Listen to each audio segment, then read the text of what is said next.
Alors, on dit que quand tu es avec un gars et que vous voulez vous marier, hein, il faut pratiquer l'abstinence. Et que c'est ce qui est bien. Maintenant, d'autres disent non, les sexologues disent non, qu'il faut au moins goûter. Parce que si tu te maries et que tu arrives là-bas, et puis c'est pas comme tu veux, là, tu fais comment? Ou bien il est impuissant, ou bien il n'arrive pas à te satisfaire, tu dois fermer les yeux, ou bien qu'est-ce qui se passe sur l'abstinence là? Ou bien on peut goûter un peu dans l'intention de se marier plus tard. OK. Alors, en tout cas, bon, une fois de plus, merci pour l'invitation. Non, de Ça rien. a été très évident à organiser dans mon emploi du temps, donc je rends grâce à Dieu. Et puis le sujet est quand même vraiment assez intéressant. Ouais. OK. Alors, je connais du chaume de Dieu. Mes références, c'est ce que Jésus a dit, c'est ce dont la Bible parle. C'est ça. Voilà. Et donc, je m'appuie là-dessus. Parlons du mariage. Une fois, les gens posent la question à Jésus de savoir, mais parlant de divorce, il lui posait des questions de ce genre. Et Jésus a dit ceci. Il dit, au commencement, voilà ce qui était. Et puis plus tard, certaines règles et certaines lois sont venues il a dit, Moïse vous a permis de divorcer, par exemple, parce que... Mais sinon, voilà ce que Dieu a voulu à l'origine. Vous savez, l'homme ne s'est pas créé lui-même. On est créé. Vous voyez, on est créé. On ne peut pas déterminer des règles. Vous savez, si quelqu'un fabrique un téléphone, c'est lui qui te dit comment le téléphone fonctionne. C'est ça. L'homme n'a pas créé. Personne d'entre nous n'a inventé le sexe. Personne d'entre nous n'a inventé... voilà, on est né, on a découvert ça. La question à se poser, celui qui l'a conçu, il pensait à quoi? Qu'est-ce qu'il a voulu? Voilà, si j'achète un téléphone, que je ne lis pas la notice, soit je ne vais pas bien l'utiliser, ou je vais carrément le détruire. Et aujourd'hui, c'est ce à quoi on est en fait, on est confronté. Les hommes ne veulent pas faire référence à celui qui l'a créé. Les sexologues peuvent dire ce qu'ils veulent, mais ils n'ont pas créé le sexe. Ils peuvent imaginer ce qu'ils veulent, mais ils n'ont pas fabriqué la chose. Ouais. Voilà. Alors que, voilà. Donc, dans les textes parlant du mariage, le Seigneur dit... De la relation. De la relation. Donc, l'homme l'homme quittera son père et sa mère, s'attachera à sa femme, les deux vont devenir une chair. Voilà. L'expression devenir une chair, dans d'autres textes bibliques, c'est clair qu'il s'agit des relations intimes. Les relations intimes sont quelque chose de sacré. C'est pas seulement sacré parce que Dieu décide, mais vous voyez, c'est de là que naît la vie. L'homme vient de là. Une semence qui vient d'un homme transporte une vie. Ça, c'est une vie. Nous sommes le fruit de relations. On transporte quelque chose de notre père, de notre mère, une intelligence, une compréhension, une sagesse. Et tout ça, ça vient de là. C'est cet acte-là qui engendre la pérennité de l'homme sur la terre. Ouais. Et les relations sexuelles transportent beaucoup plus qu'un simple plaisir. Alors Dieu dit ceci, pour cet acte-là, qui est sacré, il faut prendre le temps de savoir à qui je vais donner accès à mon corps. D'accord. Il faut prendre le temps. Il faut pas banaliser cela. Il ne faut pas prendre simplement cela comme étant un jeu. Mais il faut le prendre dans sa valeur, la valeur qu'il faut. Donc, prenez le temps d'abord d'être responsable. Quand on dit l'homme quittera son père et sa mère, ça veut dire il n'est plus un enfant. C'est quelqu'un qui devient responsable, qui est capable de se prendre en charge. Donc, il a quitté son père et sa mère. Il n'est plus dépendant de ses parents. Il s'attachera à sa femme, c'est-à-dire ils vont prendre le temps de se connaître, de s'apprécier, de se sentir liés sur le plan émotionnel. Donc, c'est ça l'attachement. Et puis, étant donné qu'ils ont compris qu'ils sont inséparables, qu'ils s'aiment vraiment, alors ils deviennent maintenant une seule...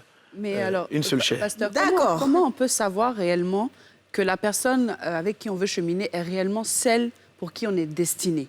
Étant donné que, comme Kadil l'a dit, beaucoup de gens se disent que déjà, il y a plusieurs choses qui font qu'une relation peut marcher. Il y a le côté, on va dire, la relation amicale, on va dire l'union qu'il y a entre ces personnes-là, la fraternité, mais aussi le côté sexuel. Mais qu'est-ce qui fait, en réalité, comment on est sûr et certaine que la personne qui est en face de nous est vraiment celle qui est destinée à vivre avec nous toute notre vie? Comme je dis, on va prendre... Vous savez, les textes de la biblique sont éprouvés dans le quotidien, dans la vie de tous les jours. Okay? Le paramètre sexe, dans le sens du choix, est même assez dangereux. Lorsque Adam, les textes bibliques sont... Lorsque Adam rencontre Ève, la première fois, il sort cette phrase. Il dit, voilà cette fois celle qui est os de mes os, chair de ma chair. On l'appellera femme. Et donc, c'est là qu'il décide. Mais la phrase qu'il prononce est très fort de sens. Il dit, je reconnais que c'est elle parce qu'elle est os de mes os et parce qu'elle est chair de ma chair. L'expression os des os veut dire nos valeurs intérieures sont similaires. Les os, ça parle de la charpente du corps, ça parle de l'être intérieur.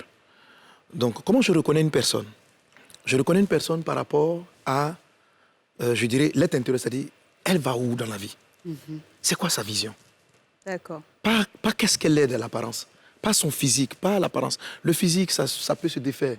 Si vous avez marié une personne parce qu'aujourd'hui, elle est belle physiquement, mais demain, avec les années, lorsqu'elle va perdre la poitrine, elle va perdre les cheveux, vous n'allez pas l'aimer. Vous allez vous détourner d'elle parce que j'ai été simplement attiré par son corps. Or, un mariage, c'est pour la vie. Très bien. C'est pour la vie, donc je dois rechercher d'autres raisons de m'attacher à elle que des raisons physiques. Que des raisons physiques. Très bien. Je voulais te demander quelque chose. Donc, parce que les musulmans disent ça, les chrétiens aussi disent. On dit que la femme doit s'abstenir.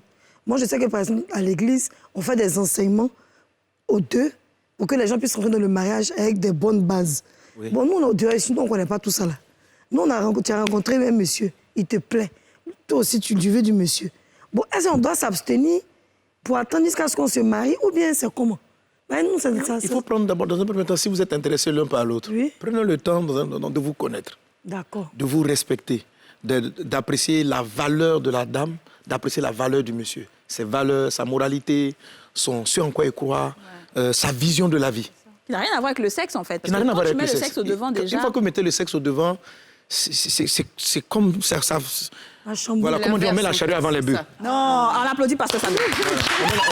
C'est vrai. C'est vrai. Du coup, moi, parce que quand vous expliquez, effectivement, on comprend, mais à quel moment est-ce que les relations sexuelles arrivent? Ou alors, est-ce que Dieu a dit clairement c'est interdit jusqu'au mariage? Ne parlez pas seulement en termes d'interdiction. Les lois de Dieu sont celles qui sont bien pour régir même la terre et la création. Étant donné la sacralité d'une relation, une femme est blessée de voir son mari la tromper.